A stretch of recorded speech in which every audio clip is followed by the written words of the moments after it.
I'm really excited for all of us to have a chance to hear from some of the most, frankly, well-known autism researchers and clinicians that we have in our field. And I think this is a really important topic. And so let me just take a minute to introduce the speakers that are going to be talking with you. They're going to have a really robust conversation about how do we think about access, especially when it comes to global access to those autism best practices as they relate to diagnosis and some of the things that we frankly struggle with. We all know that there are long wait lists across many of our centers, in fact, if not many, most.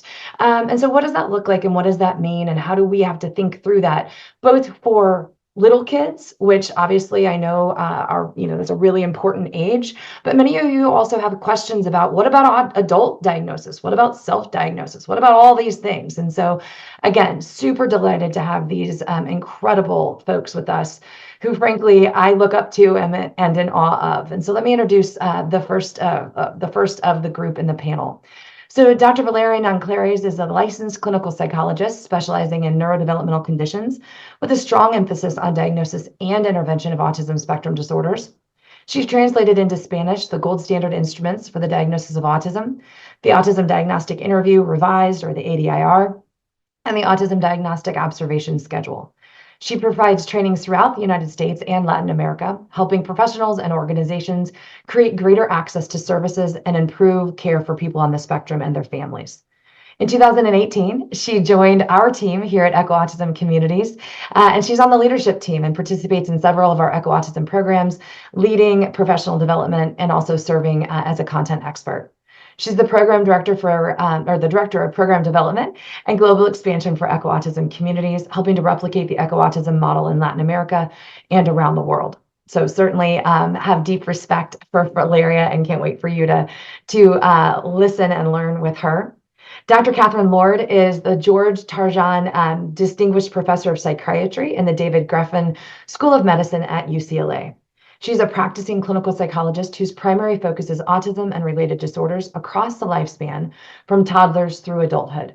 Her research and clinical work, frankly, are unparalleled, and I added that, but I want to just emphasize just the contribution and really the life-changing work that she's given to our field. And they're aimed at improving methods of identifying strengths and difficulties in individuals with possible autism, and working with families and individuals to maximize independence and well-being for everyone involved. This has involved the development of diagnostic instruments such as the Autism Diagnostic Observation Schedule, or ADOS, the Autism Diagnostic Interview Revised, or ADIR, and the Social Communication Questionnaire, or the SCQ. These help to describe individual profiles of skills and areas for improvement, as well as carrying out longitudinal studies for age 15 months to 30 years, with the goal of really identifying protective and risk factors that influence milestones of progress over the years. I could go on, frankly, with all of the incredible work and accolades that she's received, but I highlighted a few. She's a member of the National Academy of Medicine. She's the recipient of numerous awards, including the Lifetime Achievement Award from the International Society for Autism Research. She's published well over 300 refereed or peer-reviewed journal publications and has been funded by many, many organizations, including the NIH, Autism Speaks, the Simons Foundation, and others, and certainly has a living legacy related to autism and the work that she's contributed. Dr. Summer Bishop is an equally well-respected and incredible expert in our field. She's a professor of psychology in the Department of Psychiatry at University of California, San Francisco. She's a clinical psychologist with expertise in assessment, diagnosis, and treatment of individuals with autism spectrum disorders. Her research and clinical interests are focused on autism symptom manifestations, so the way that those characteristics demonstrate themselves in individuals of different ages and levels of abilities, as well as differentiating autism and other developmental disabilities across the lifespan. Dr. Bishop is a very well-respected and revered scientist as well as clinician, and again, we are so honored to have her. Dr. Lonnie Zalagenbaum is a dear friend, as well as a developmental pediatrician at the Glenrose Rehabilitation Hospital in Alberta, Canada, where he directs the Autism Research Center. He's currently a professor in the Department of Pediatrics at the University of Alberta and is supported by the Stollery Children's Hospital Foundation Chair in Autism. He's the medical lead for the Neurodevelopmental Assessment and Consultation Service at the Glenrose and the Edmonton Zone, clinical department head for clinical child health, Alberta Health Services, And he also has current research focuses on improving early detection and timely diagnosis, as well as healthcare related to autism. And so I'm certainly, again, really just delighted to hear from some of my colleagues, as well as true leaders in our field, as they have dedicated their entire lives to trying to figure out how to better support, and also now learning how to better co-produce that care alongside care and research alongside autistic adults and many, many across the spectrum. So for about the next 45 minutes, we're going to get a chance to really hear a panel discussion around equitable access to global autism evaluations. So I'm excited to turn the floor over to them and kick it off with Valeria. Good morning, everyone, and I'm delighted and honored to be here. Thanks, Kathy, Summer, Lonnie, for joining us for this conversation. I know, at least with Kathy and Summer, we've had this conversation many a time, so I'm delighted to be able to share some thoughts. And I know, Lonnie, your work also around this topic is so important, and just kind of having a conversation today about some of these different issues, and not just some of the challenges, but maybe some potential ideas for moving us forward, which I think is the most important thing. Kathy, I'm going to start with you, and just the idea today is just to have a conversation. So what we're going to do is I'm just going to kind of present a general topic that you can give your thoughts and wisdom on for about 5 to 7 minutes, and then I'm going to give Summer and Lonnie an opportunity to share some thoughts too. So we're going to have about 3 topics, so each one is going to be around 15 minutes, if that's okay. And then we'll have the same with Summer and Lonnie after that. Kathy, just to get us started, I mean, I know your life's work, you've done so much on the area of assessment and understanding assessment and the importance of diagnostic assessment. So just kind of sharing some thoughts on, why do we need assessments in the first place, and kind of the history. I mean, you've been part of the development of the history of assessments throughout the years. Like, why is that important? Why do we need that? And especially now that we're having some of these challenges in terms of access to diagnostic assessments with long wait lists and other issues. So, floor is yours. So, Valeria, you made me think by asking these questions. Even though we've talked about it a million times, I have new thoughts. But I think one of the things, for me, there are 3 issues about diagnosis. One is because of the way our medical systems work and also our minds work, we have to have some kind of categories that describe people that allow us to communicate rapidly, so that we're not listing off thousands of things every time when we need to communicate quickly, and also when we need to consider resources. So I think having the word autism has helped tremendously, for example, in lobbying for services and being able to say there are many more autistic people than we ever thought. And there are autistic adults who didn't get diagnosed, all those things. We didn't have the word, we would really be scrambling. So I think we have to recognize that within our system and our science, and even probably our brains for families, we need terms like this. I think the second thing I was thinking about in response to your question is just the history, because I do think that, like, for example, our diagnostic instruments were created when we really thought there was going to be a pure autism. This was going to be it. We were going to be able to define the autism. It was going to be associated with 3 genes. And then someone was going to figure out how to change whatever those genes did and cure this disorder. And all of those things are not true.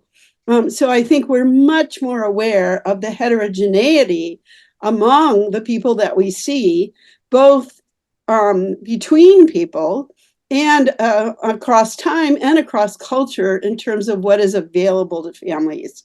And even within the United States, for example, there's huge variation in what people have access to and what they choose to do.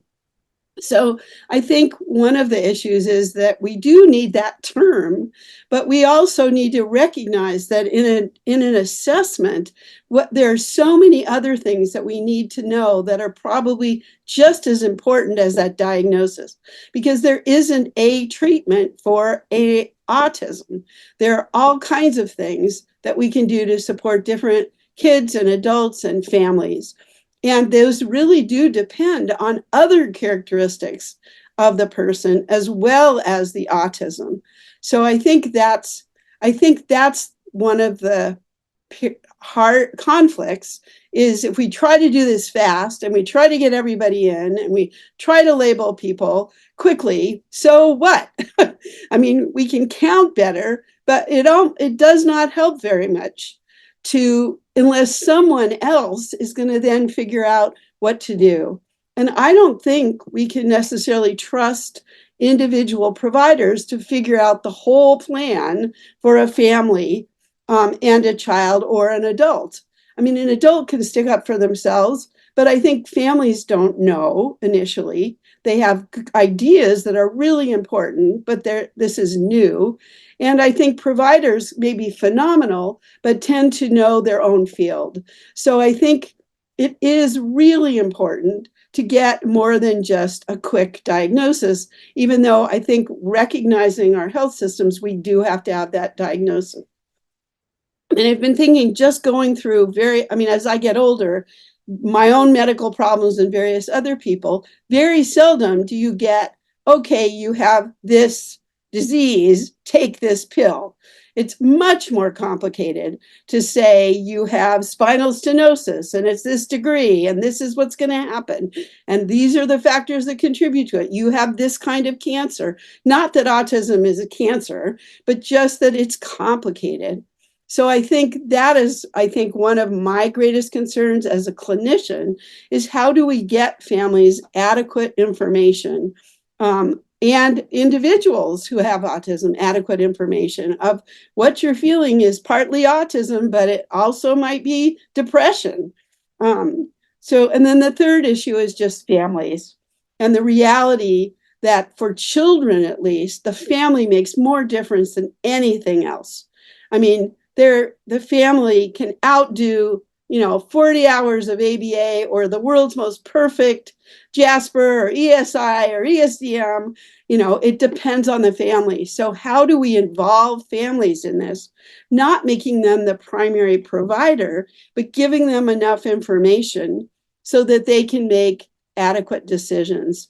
And then, the fourth thing is obviously services. And I think where I feel like we need to be stronger is we talk about waiting lists as if these are our fault. They're not our fault.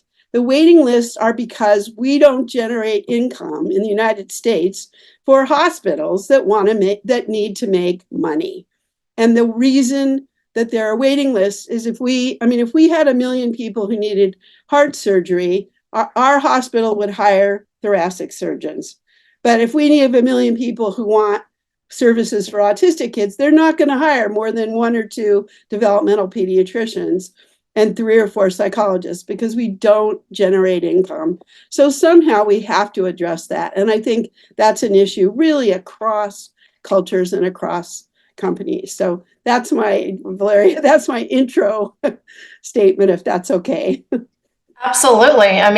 You touched on so many important issues that have to do with the diagnosis itself, the involvement of the family.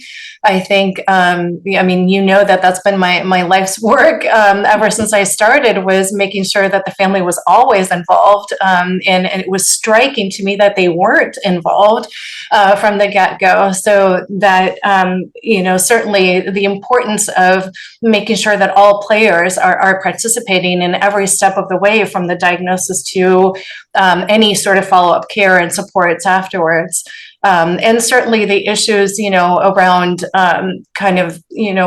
what's given importance and where we're at in the totem pole sometimes in terms of everything that has to do with developmental peds, it tends to be a challenge for sure. So Summer, I don't know if you have any thoughts that you wanted to add, and then Lonnie, the same.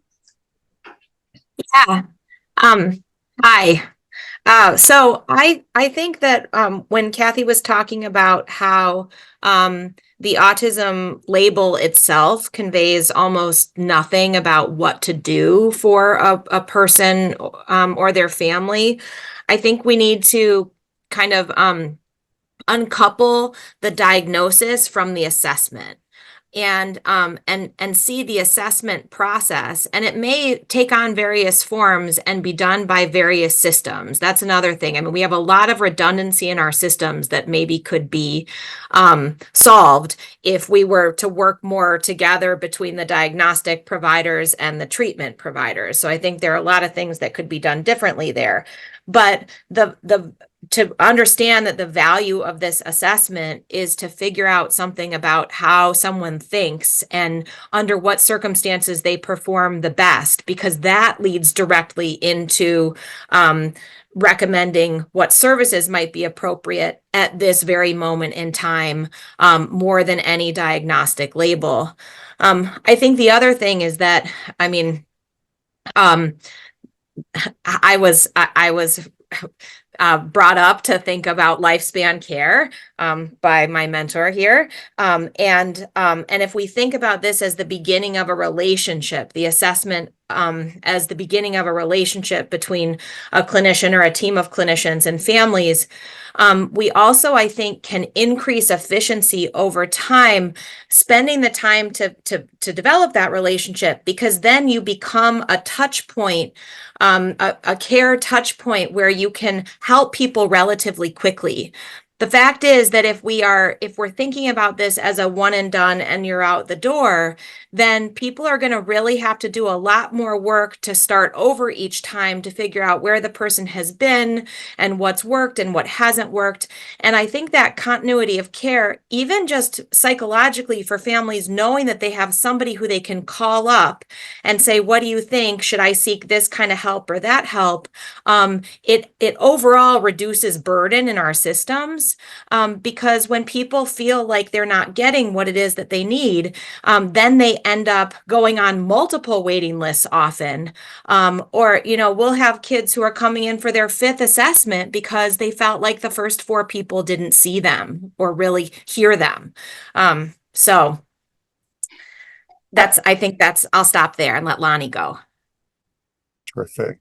So just to acknowledge, I feel so humbled to be part of this group, and I'm really grateful to be part of the conversation. So I just want to pick up on a few of these points. So Kathy, I appreciate the issue that you're raising around the risk of the temptation of a quick diagnosis and that tension between kind of taking shortcuts and the risk of compromising the integrity of the process.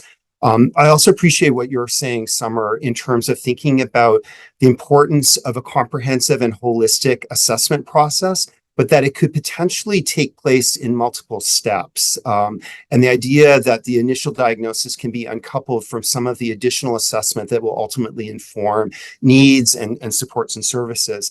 And I think it's important to consider the notion of a multi-step process against what individuals and families talk about in terms of the diagnostic odyssey and sort of the distress of the uncertainty of not knowing where that odyssey is going to land, and not knowing what to do, and recognizing that the purpose of diagnosis is to actually address that uncertainty and distress in a respectful and compassionate way, to provide some closure around initial concerns and allow the individual and family to kind of move on to the constructive process of actually identifying kind of supports and services. I also wanted to kind of pick up on the issue of values. So, at one level, I feel absolutely like as a clinician working in this space, I feel like there should be a greater emphasis on building training capacity, making sure there's more of us to be providing these assessments. But I also want to flag that we also have a workforce issue. Like, I don't have a lot of unemployed developmental pediatric colleagues. They're pretty busy doing this kind of work. And I think if we bring in that global perspective, I think that's further exaggerated. I'm not sure that there's really enough specialists to go along to meet the diagnostic need. I think this is also relevant in terms of thinking about relationships, as you had raised, Summer, because I agree that sort of that individuals and families having that touch point and someone they could go to. I also think if we consider like both our own context and globally, probably those relationships need to be largely embedded within people's communities. We can't sort of set up barriers and inequities based on where people live and what part of the world. I mean, the opportunity to establish those supports and relationships need to be made in a universal way, and that I think does argue for thinking about how to build capacity and thinking about, for instance, the individual's medical home providing some of that relationship, and thinking about how to share some of this expertise and capacity sort of beyond our traditional specialty centers and into the community. Thanks. Valeria, can I jump back in? Absolutely. Yeah. Is that okay? Yes, absolutely. So I think, I mean, I agree with everything everyone said.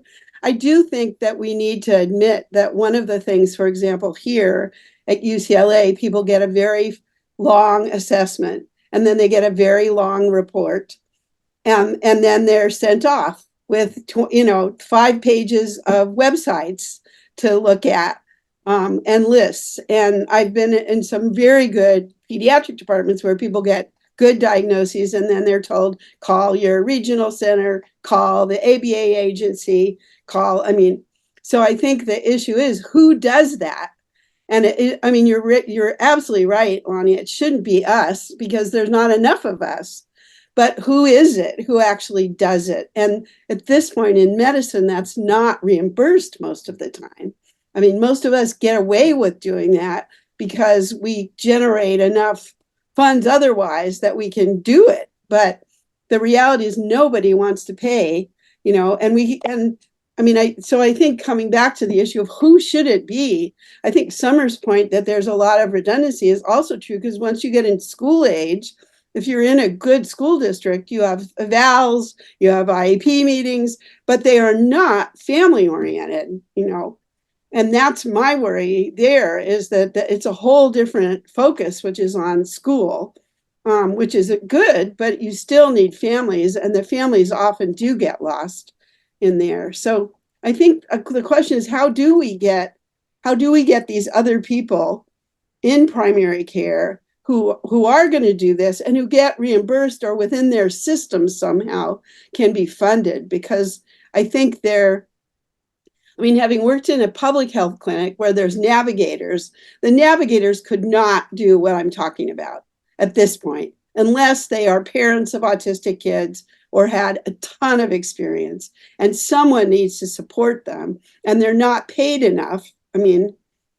So it's really, it's a systemic issue of where do these people come from, and how do we train them, and then how do we support them? Because other services, I'm just astounded, again, as I get older, the support services that you get. If you're having a knee replacement, you get 20 times more support, as does the surgeon, than somebody who has autism and is going to be a lifelong of issues because there's no money. So where does it come from, or where do we get it? And I also just worry that we've got to be careful, because it's so easy to say someone else, I can't do this, I'm too expensive, I'm too rare, someone else will do it. But who will do it? As Summer said, who will do it? So if I could comment quick about that, these are excellent points, and I think we'll pick up on them more around the third topic about the barriers and opportunities.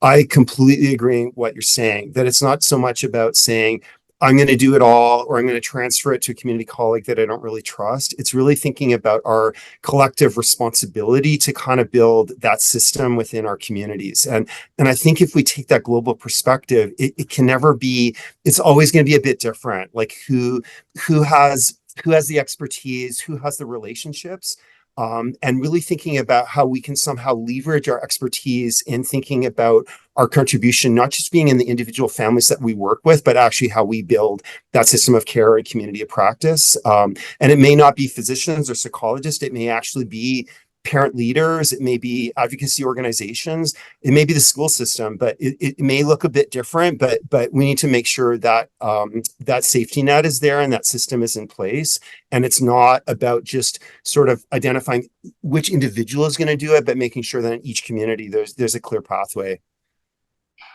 Absolutely. And I feel like I have to do this shameless plug here, but that's exactly what we're trying to do with Echo Autism, right? Is to increase access in a variety of ways and kind of in more innovative ways. So it doesn't all reside in the specialists like Kathy or Summer or Lonnie or myself, but that we're, as specialists, we're supporting community and local clinicians to be able to provide the best care within their communities. So, and I know we'll get to this later, but I think we do need to be thinking about different kind of ways of approaching that are more innovative and creative.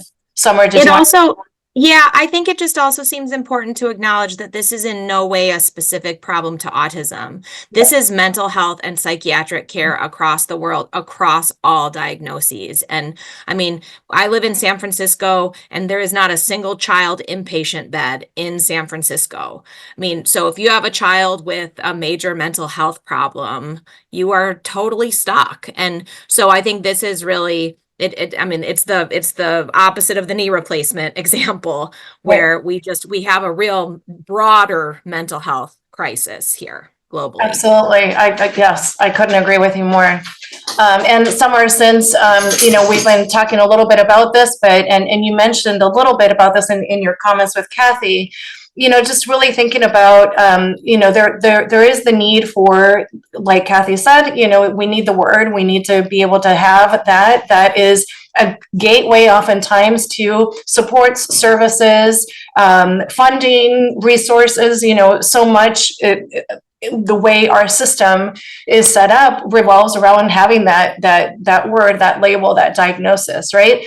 But there's a process to get there. And so maybe if you want to comment a little bit on kind of like the role of standardized instruments and kind of what we need to be keeping in mind when we're trying to do these evaluations, the importance of them, but also just the responsibility behind that, right? Yeah, so I mean, I think this is just like how we need to uncouple the assessment and the information you can get out of the assessment from the diagnostic label or labels. We also need to think about the constructs that are diagnostic separately from the use of any one specific tool. So these tools are available for us. They were made for clinicians to enhance the diagnostic process. So to give people better, more systematic, more equitable, really, ways of gathering information from parents or from individuals who might have autism, in terms of direct observation of behaviors, so that the clinician could have a way of organizing their information gathering, and then conceptualizing their observations in a way that would lend itself to enhanced diagnostic decision making. They were never intended to replace that process. They were really meant to be integrated and to enhance that process. And I think just like shortcuts happen in every which way, people are looking for faster, easier, more straightforward ways to make these really, really complex diagnostic decisions. And so things like cutoffs on instruments have been reified in some systems in a way that is really incompatible with how the tools were originally designed. Related, I think that, there are situations when something makes sense to use, and situations when it absolutely doesn't make sense or where it's totally inappropriate. And so just like we wouldn't give an IQ test in English to somebody who didn't speak English, we shouldn't be using these standardized tools with people for whom they might not be valid. That doesn't mean that we don't assess for autism, right? If you had a child who was deaf, who was, there was a question whether they had autism, or a child who was blind and there was a question whether they had autism, You just can't use the tools in the regular ways because they weren't validated for those populations. But you have to figure out how to assess the diagnostic constructs relevant to autism or whatever else you're assessing in the presence of these other conditions that that complicate kind of standard administration of tools. And so those are just examples of times when you have to make use of whatever you have and look beyond the, the regular way of doing things to do what this family needs.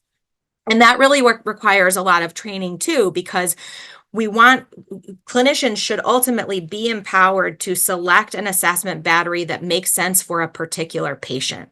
And I think that's, one thing too, that we shouldn't ever be doing tests that aren't answering a question, right? Testing for the sake of testing is not good practice.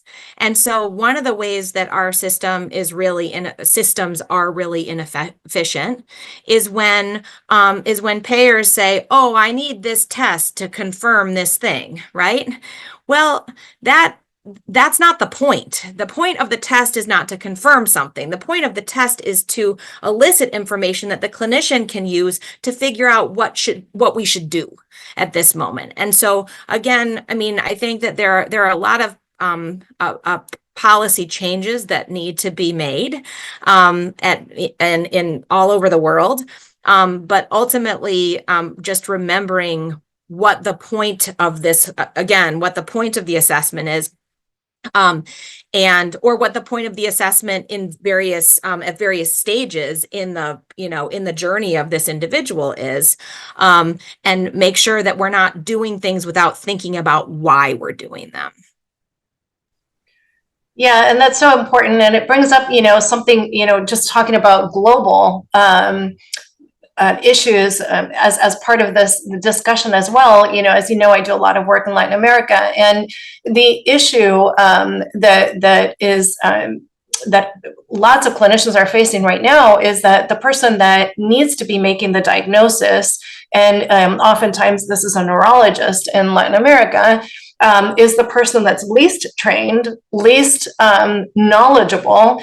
And what they do is they write on a script ADOS, right? And so then that script gets to a psychologist or another provider, and they're supposed to do an ADOS that goes back, and out of context with the rest of the assessment.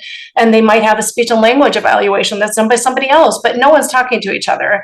And so, there was literally a case of a child who had an ADI and an ADOS. The ADI met the cutoff, ADOS did not meet the cutoff. And so 2 different reports, you have autism, you don't have autism. The family was like, well, what do I do with this? And this is kind of the challenge right now, is exactly what you're saying. These are tools, these are instruments that allow us, give us, information, but it should not replace our clinical judgment. And this has been my biggest challenge, right, globally right now, in terms of trying to support clinicians in understanding how to use these instruments in a way that makes sense within the diagnostic process. Lonnie, I saw that you unmuted. Do you want?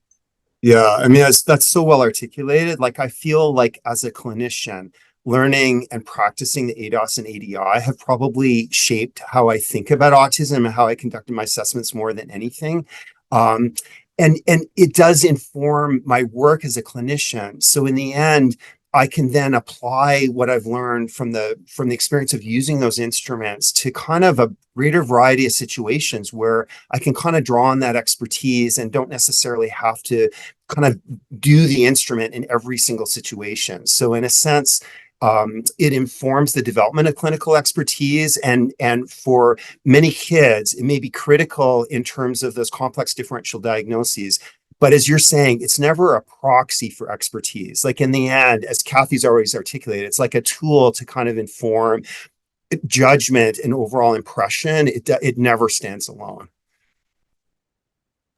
Absolutely. And Kathy, I quote you all the time with this. In every training, I say that these are instruments and tools, but they're not answers. I've heard you say that many times, and I always quote you with this because this is true, right? These are instruments, they're tools, they're really awesome tools, right? They give us so much information. And like Lonnie said, they also teach us about understanding the complexity because it is so complex. But behind all that, there needs to be a level of training that allows us to conceptualize beyond the instrument so that we can look at all the information. And Kathy, I don't know if you want to, of course, you know, you're co-author of these instruments. So I don't know if you want to say something about all of this and what's happening today. No, I would reiterate what you said. I mean, I think the hard thing for me to figure out is sort of what Summer was saying, and Lonnie, of how do we uncouple diagnosis from assessment? Because partly my life is doing assessments that start with the diagnosis, but then really are intended to try to describe the child with a parent and figure out what are we going to do and an adult. And so it's hard for me to uncouple it, but I think it can be. It's just what would we trust? And then I do worry about getting lost. I mean, because I saw your note, Marinike, I'm going to mispronounce your name, sorry. But I think that there are very long diagnoses. I'm not even sure they're better. And then there are very short diagnoses, and probably some of the short diagnoses are absolutely right. You know, but what does it do for a family if they come in and see someone who says your child has autism? You know, that's it. Goodbye. You know, or come back in 6 months and we'll discuss it more. I mean, I think that's a very standard thing. So I don't know. And then I think, Valeria, as we've talked for years, it's the financial aspect of the fact that the ADOS is sold for profit by a publisher, and that is not going to change. I mean, just in making another instrument, the BOSC, that we are making at cost, it is hell, you guys. So if we want it made, it is going to have to be by somebody who makes money, because people are not going to do it. But how do we have it be a reasonable cost? And you and I have tried for years. We need publishers in countries who would do it, who can do it more cheaply, but I think there's no motivation for them to do that. And so, I mean, in Denmark, the Danish Psychological Association has like the working, I don't know what it is, publishing agreement to do it. So they did it, a not-for-profit, and they do it, and they make a Danish ADOS. So that's a possibility, but it does depend on professional organizations being willing to take this on, which no one else has ever volunteered. So I'm getting us off track though. So, Valeria, sorry. Well, I mean, I think it's part of like the next piece that we're talking about anyway, that has to do with global access. And as you know, the ADOS kit in the US is pretty expensive. But in Latin America, where, the average income is much, much lower than it is in the US, right now, the average kit is anywhere between $6,000 and $9,000. Yeah. So this is just an impossible, right? This is what a clinician might bring home for the year, after paying all their bills. I mean, we just can't expect. And so what happens? People make their own kits, do their own, and then things are done poorly, right? Because we don't have the right training, we don't have the right standardization behind it, and trying to apply, standardized kind of concepts to something that's not standardized at all in the end, because it's completely made up. So it is a real challenge, but as long as we can't change these price tags in some way, it continues to hinder access instead of increase access, which is kind of the challenge we have right now. These are great phenomenal instruments, and I never want to go back. If there's something, part of the eco autism work in Latin America with some of the groups, what we've managed to do is shift away from just clinical observation to actually using standardized instruments. So I don't want to go back to just, which way is the wind blowing, right? I want it to be a standardized process and standardized observations, because that's where we get most of the information, done right. But, also there needs to be a balance with what we're doing and what we're asking clinicians to do. So Lonnie, I'm going to punt it over to you and for you to provide your thoughts and kind of some of these, continue to talk about some of these barriers and global access, but then also just kind of some possible solutions. Yeah, and your comments are like a perfect segue to that notion of balance in terms of sort of assessment and the number of individuals and families that we're serving. And we absolutely don't, no one's looking for shortcuts. Like I think we absolutely have to maintain the integrity of the process. I also think it's important to consider the possibility of both process improvement and sort of tailoring assessment to individual family and community needs, sort of in an effort to kind of create that more equitable process. And I do think it's worth acknowledging that we do have this workforce problem that both locally and certainly globally, like the number of specialists to go around doesn't quite match the number of individuals and families that need to be served. So from my perspective, there are a few important considerations that begin to like help me think about how we're going to start to tackle this. But I want to say that I think it's important for all of us to feel really uncomfortable about the inequitable access that families and individuals are currently experiencing. And by no means are we anywhere close to kind of resolving these issues. So the first point is that I do think this discussion around best practice is really healthy, kind of keeping in mind sort of what the goals of assessment are. And as Summer, as you said, it's never testing for testing's sake. It's a valid and an accurate diagnosis, a holistic understanding of the individual and their needs, and then sort of the process piece around compassionate sharing of feedback and making sure that people are on the right track in terms of accessing services. If we think about it that way, and we think about the diversity of individuals and families that we serve, I think it's possible to think that gold standard might be what's needed to achieve best practice in a particular situation, like for a particular individual and family. And that may not always look the same. So the measures that we're using, the length of assessment, the number of individuals involved may actually vary across sort of those clinical needs. And I think it's possible to think about multiple pathways to assessment that respect the integrity of the process, and recognize that there may genuinely need to be different levels of assessment to inform expert clinical judgment, depending on sort of what the questions are and what the issues are. A social worker colleague of mine, sort of oriented me to this concept of asset-based community development.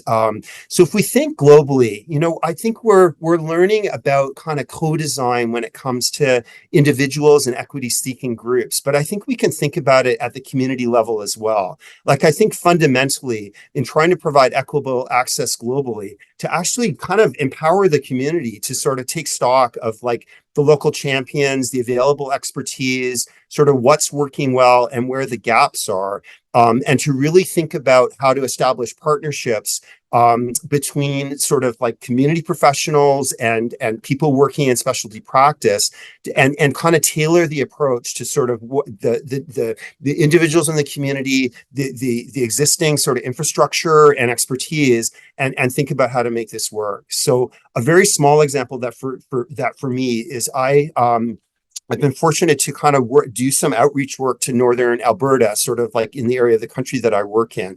And I can't take any credit for this model. This is an old colleague of Kathy's, Keith Golden, who's a developmental pediatrician who worked there for a number of years. And the strength in that community actually came from within the school system. So I have the easy job of working with the system where the school actually does all the heavy lifting around working with the local pediatricians, ensuring that there's appropriate monitoring and surveillance for features of autism, the school actually brings the kids and families in. The educators and the therapists are present for assessment. I kind of patch in to kind of do some assessment. And then the school personnel actually do a lot of the heavy lifting around supporting the family post-diagnosis and helping them navigate the service system. So I'm still sort of bringing in some knowledge around diagnostic assessment. But frankly, the amount of time and feeling like that I'm working in isolation and having to carry sort of all that responsibility is less. And frankly, it allows me to actually work with more kids and families. So it's not sort of delegating the full responsibility to generalists or people that don't have particular training in autism. But it is kind of for me an example of a partnership. And then to end quickly, I mean, Val, you alluded to sort of how ECHO is like this, sort of really exemplifies this idea of a community of practice and partnership. And I think ECHO is a great example of this concept of a learning health system. And this notion that sometimes effective systems of care are kind of works in progress, and that we can kind of refine and improve the work that we do through an ongoing process of like trying things out, evaluating how they're going, and sort of kind of collaborating with partners. Like the idea that the spirit of ECHO is really sometimes the airplane needs to take off before we finish building it, and that can be okay. And I think if we're going to tackle these really complicated issues of access, I think we need to just get started. We need to sort of build from community assets and strengths, think about how we can layer in some supports and expertise, and let's like continue to grapple with building capacity even where it seems like there's huge barriers. Thanks. Absolutely. Summer, go ahead. Yep. I love the airplane taking off before it's fully, I mean, I don't want to be on that airplane, but I think the analogy also fits at the individual level, not just the system, the community level, meaning that sometimes whether or not the person meets criteria for autism is not the most pressing question right now. And I think that this is another way in which we're just really shooting ourselves in the foot with our already limited resources. When somebody's presenting for major depression or an eating disorder or something that we have empirically validated treatments for, and no evidence that it doesn't necessarily work in the same way for people with autism, and yet the inclination of the provider who provides that service is to put the person onto another wait list to get an autism diagnosis first, if that's a question, and then we'll figure out what to do. But with a lot of these co-occurring conditions, I mean, we really do have to jump in and take care of the person. Or I'm hearing more and more about people who are in psychiatric inpatient settings, and people wonder about autism. That is not the time to be doing an autism evaluation when a person is in crisis. We need to help them through the crisis, and then that may be part of the kind of journey afterwards. But I think that this whole model of let's do 15 hours of testing and deliver a verdict, that needs to be disrupted, and that we have to take care of a person right now and try to get them the services that they need. And then acquire the other information that's going to inform that treatment as we're going along, or even after the fact. But not everything should stop while we're waiting to see. We just have there are too many people. And also we have to empower those other mental health providers to be comfortable with treating people with autism, because it's 2% of our population. Absolutely. Kathy, in the last couple of minutes before Kristen pops back on with questions from the chat, if you want to add to what was said. I think the other thing, I mean, this is really a question. I don't know. I'd love to hear all of your comments. Is I feel like, again, for the family's sake, that it does require a certain amount of time.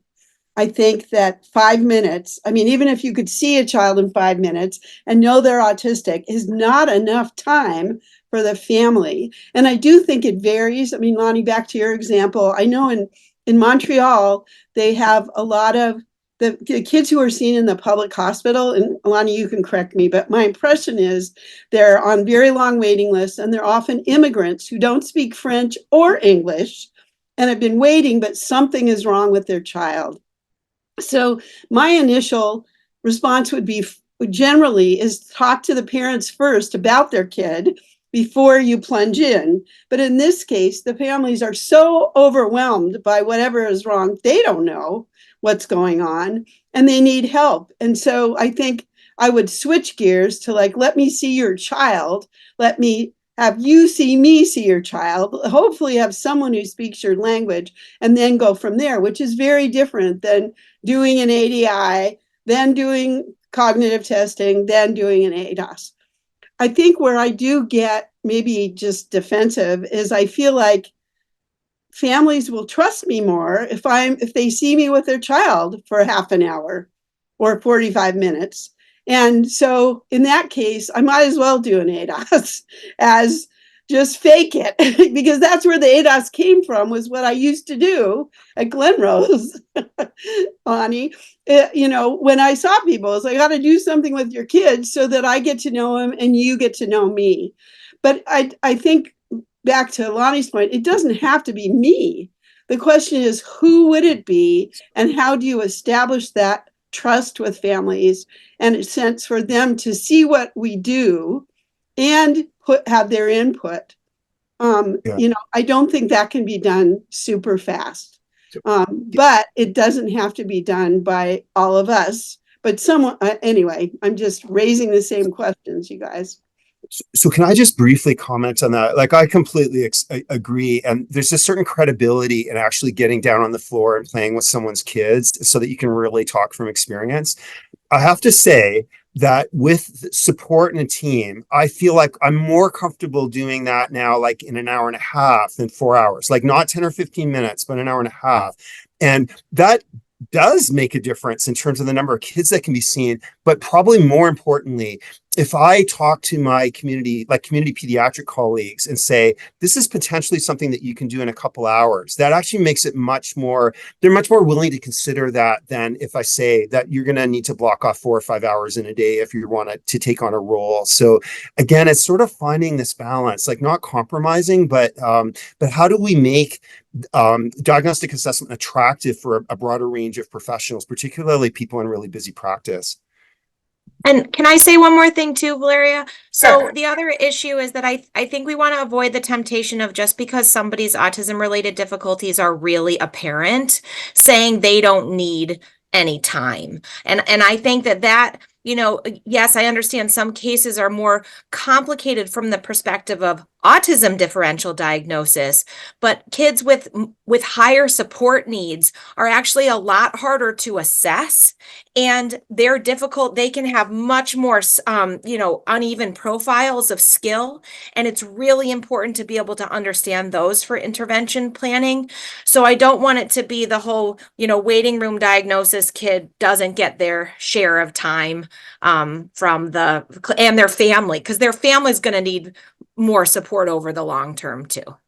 That's absolutely true. And, when we think about the complexities in autism, it's often what's most complex is not the autism itself, it's everything else that's surrounding, right? So the sleep issues, the GI issues, the feeding issues, the, possible mood disorders, or, like these other components, the co-occurrence with ADHD. I mean, we know that it's autism right? That whole, and so oftentimes what's most complicated, and if we don't assess it well, and to your point, Summer, of, we don't want to necessarily wait for a diagnosis when we have these things that we can treat, right? We can address some of these comorbidities or co-occurrences, and we should address them, autism or not, right? We have a child or a person in front of us who needs that right now. And so making sure that we do the proper assessment to be able to provide that. So, wow, I feel like we could have gone on for another hour or two. Amazing. We have so many questions coming in through the Q&A. There's no way we're going to get to those in the next 7 minutes, but I do think what I want to focus our time on with questions and answers is, again, this idea of equitable access to global autism assessment. So, I think everyone's points are incredibly well taken, as far as everything from accurate assessment to longitudinal assessment to thinking through the co-occurring conditions and timing and all of those things.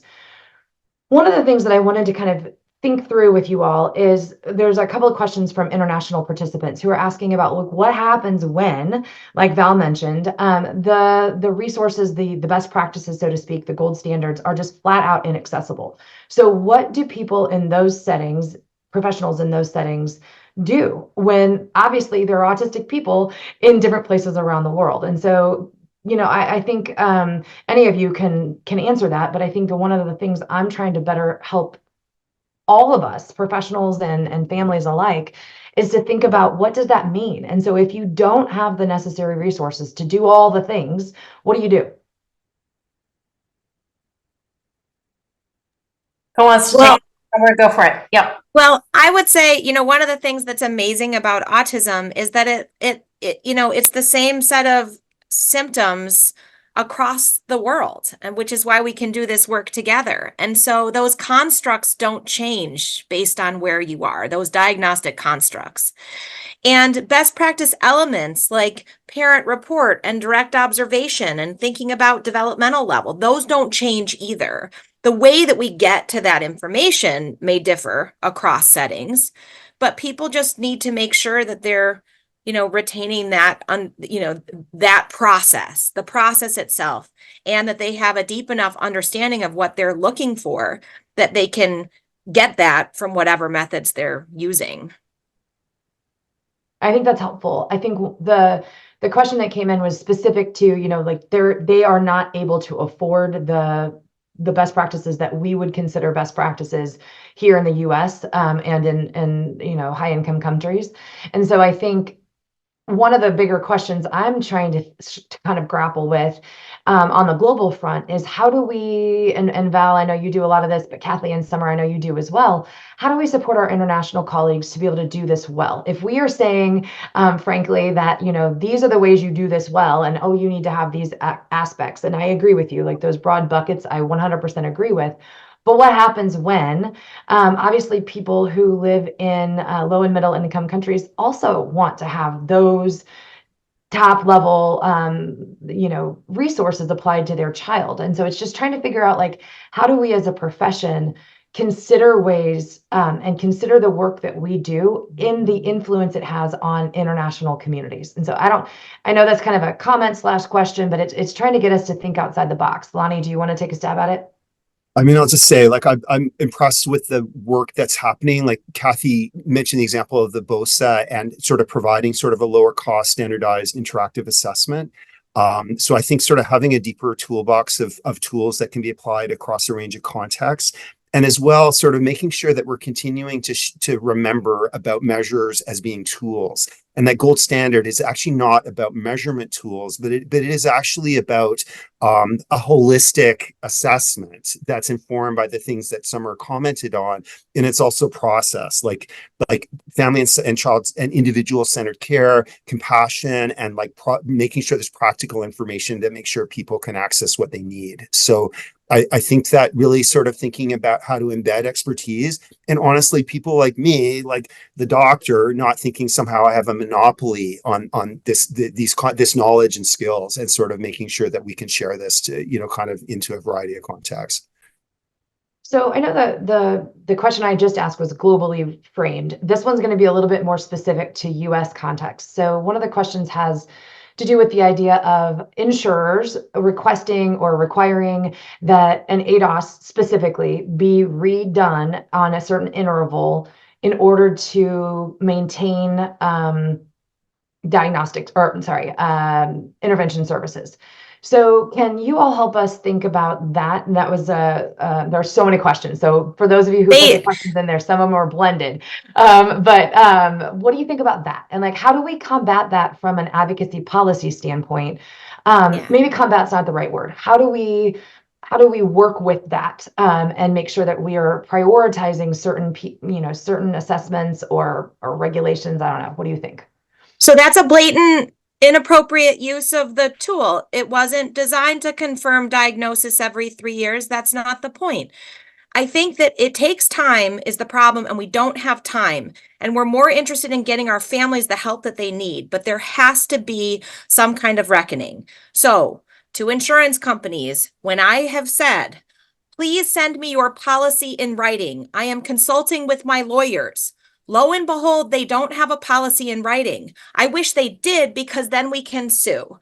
So but it takes, it takes that extra 10 minutes that we don't have to fight them, but we have to fight them because and this is against mental health parity, Yep. telling us what specific tools we have to use. There are a lot of legal courses that we can take. But we have to first kind of set them up to get sued. Yeah, and I also, I 100% hear you, and I would encourage us, just we're at the end of time, but one of the things I would encourage everyone listening, and then obviously us too, is to keep trying to figure out how to make that time to advocate at that level. It's really difficult to advocate at all the levels that are necessary, right? To advocate for all the different folks on the spectrum and the different places on the spectrum, all the different assessment tools that we know are important and usable and necessary. Advocate for increased access in the community. And yet I agree with you completely that this notion of overreach on behalf of payer policymakers, things like that, is really a big problem. And it's not only mental health parity, but practicing without a license and all sorts of other things. And so it's thinking through, how do we as a collective community, and that's one of the things that you're going to clearly be able to tell in a second, I'm super passionate about, is getting our collective community moving in a direction that understands those best practices that you all have done a beautiful job articulating, but then also understanding when something is completely out of bounds. And so I think that opportunities like this panel, opportunities like many of the times we're talking about things like this in our different eco-autism programs, really essential here in the US. And then I hope that as we kind of get our stuff together in the US and Canada, which I know is going to take a while, we can continue to share the perspectives that we've learned with our international colleagues that face completely different challenges, but also the same ones. I know that many of you have traveled like I have, and that's the same. I think, Summer, your declaration, and I 100% agree, of autism is the same universally, which is so awesome. And yet it's also so frustrating because the exact things that we're trying to address and make better here in the US are the same in Vietnam and in Poland and in all of the places. But we also have keen barriers that we have to systematically figure out what to do with. And so I really, again, we could have spent a lot of time continuing to go down in so many powerful questions that I wish we had had time to get to. We are going to have to end our time so that we can continue with our day, but thank you so very much. I know how busy all of you are. I know what an incredible commitment you've made to serving autistic people and our professionals in our community. So again, thank you. Thank you for the work that you do. And I'm very excited to continue the conversation in years to come. Thank you. Yeah. Go Echo. Guys. Thank you, guys. Thanks, everyone. Bye. Thanks, everybody. Thank you, guys. And I do, again, want to just say, incredible questions. We're going to save those questions. We'll do our best to answer them in different ways. Obviously, there's no way to get to 40 some odd questions in a 10-minute time frame, but really phenomenal questions about how do we build communities where people have access to mental health? How do we make sure that families feel like they're having the support that they need after a diagnosis? One of the things that we talk a lot about in eco-autism, but just in general, right? Like, this is not a commercial for eco-autism. So in case any of you feel that way, that's not what this is about, but it is a commercial for all of us to figure out, how do we do this better, and how do we make sure that people have access to what they need when and where they need it. And so when I think about our next speaker, and I think about the work that we are trying to, to really embrace related to the work happening in our communities, and trying to figure out how do we increase access to those things. I hope as we go into the break that you'll have a chance to think about that, and think about ways that we can expand our professional roles, our roles as parents, our roles as advocates. Because to be honest with you, yes, it's true that reimbursement and the issues related to payment for services in the autism space is a huge issue. I would argue that it's solvable in that we may have to think outside the box. I would argue also that professionals do have a role and a responsibility for the wait lists that people are experiencing across the world. And while I'm not suggesting it's our fault that there are wait lists, I do agree that the fault lies in many of our healthcare systems and the embedded infrastructure that we have related to, reimbursement and things like that. But I would suggest that we have a role to play in making wait lists a thing of the past. Now, yeah, that's tough. That's a tough needle to thread with all of the great conversations that just came up in our panel.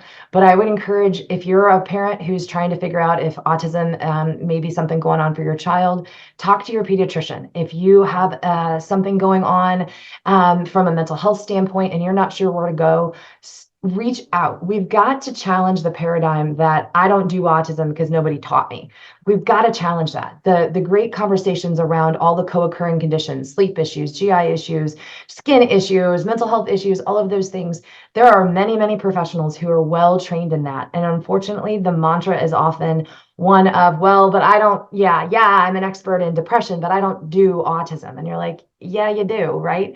Because here's the deal. That's a human condition. All of us are humans, whether we have autism or don't, whether we have ADHD or not, we are humans. And so there is a role we each can play in establishing a different paradigm around the services that we provide.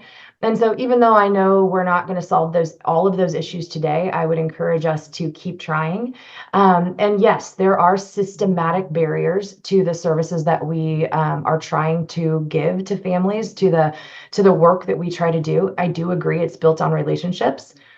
And I would agree that it's built on longitudinal lifespan relationships. So if you are a person listening who is wondering about whether your child is on the spectrum or whether you yourself are on the spectrum or a neighbor or a brother or a cousin or whoever is on the spectrum, take that first step to talk to somebody about what they think might be going on.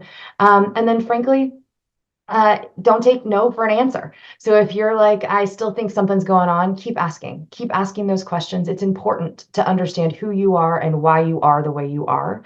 And those are all important things for every one of us to better understand, whether it's autism or not. And so certainly as we go into this short break, made shorter if I keep talking, then I want you to have a chance to stretch your legs, stretch your mind, come back refreshed. We have an incredible speaker next who's a pediatrician, and she's going to talk to us about neuroaffirming practices, neurodiversity, but also neuroaffirming practices. And how do we look at the world that we live in through a different lens? And frankly, that lens is a really cool one. So I can't wait for you to come back and listen to Dr. Moody as she shares. But we'll take a quick break and then we'll see you all back here in just a couple of minutes. Thanks, everybody.